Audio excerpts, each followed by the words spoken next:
Gubernur Bali, Wayan Koster kembali memaparkan alasannya tak memberikan izin untuk lanjutan pembangunan lift kaca di Pantai Klingking, Nusa Penida, Klungkung. Hal tersebut ia sampaikan pada rapat paripurna ke-15 DPRD Provinsi Bali masa persidangan I tahun sidang 2025 hingga 2026 di Wiswa Sabha, Senin 1 Desember 2025. Koster menerangkan berbagai pelanggaran yang dilakukan pada pembangunan lift kaca dengan menggunakan laser berwarna hijau menunjuk selide gambar lift kaca di kawasan Pantai Klingking. Ini wilayah daratan ini adalah kewenangan Kabupaten Klungkung.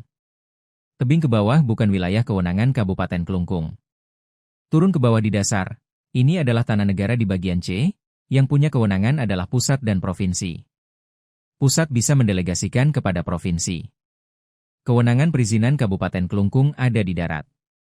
Di bawah tebing, pantai, dan laut tidak ada kewenangan kabupaten, jelas, Koster. Bagian pembangunan di daratan merupakan bangunan loket untuk pembelian tiket dan pintu masuk. Juga terdapat jembatan sepanjang 42 meter jika dilihat dari rancangannya.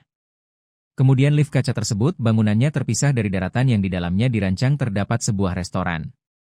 Bangunan yang di darat untuk loket pembelian tiket kalau sesuai PBG seluas 500 meter dan liftnya seluasnya 840 meter. Kemudian menyentuh wilayah pantai, pesisir yang merupakan milik negara. Izin PBG-nya hanya 500 meter untuk loket saja, dan lift tidak masuk dalam izin. Namun investor masukkan ke dalam lampiran. Sesuai izin bangunannya seolah sederhana, namun sebenarnya bangunan ini luar biasa, dokumen teknisnya tebal. Jadi dari situ sudah tidak mungkin bangunan itu sederhana, bukan lagi berisiko rendah, tapi risiko sangat tinggi. Dan ini bukan kewenangan Kabupaten Klungkung untuk mengeluarkan izin, hanya di darat, sambungnya. Poin kedua kata Koster adalah investor membangun bukan di atas haknya.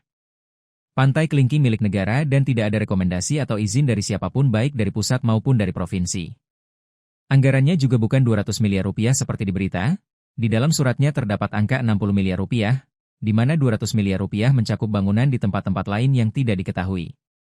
Sehingga tanah itu setelah dikaji Pansus TREP dan ada lampiran yang detail maka diputuskan memang terjadi pelanggaran. Izin, karena di publik itu ada pemutarbalikan fakta, kami sudah mencermati semua ini memang sama sekali tidak ada izin. Jadi mohon supaya kita memiliki pemahaman yang sama. Ada isu di Nusa Penida nggak boleh maju. Ini bukan soal begitu, kita paham Nusa Penida adalah berliannya Bali, berliannya Indonesia harus kita tata dengan sangat baik, tandasnya. Tentu saja pembangunan di wilayah-wilayah lain di Nusa Penida diperbolehkan namun dengan catatan tata ruangnya, AMDAL, dan persyaratan-persyaratan lainnya harus benar agar maju secara berkesinambungan ke depan. Saya betul-betul murni mengambil keputusan, tidak ada kepentingan lain kecuali menjaga kepentingan masa depan Nusa Penida, ucapnya. Koster juga turut memuji kinerja Pansus TREP yang sudah menimbulkan kesadaran banyak pihak. Investor yang akan membangun kini melakukan pendekatan dan kajian dulu, mana yang boleh dan tidak. Sehingga bupati dan wali kota memiliki wibawa.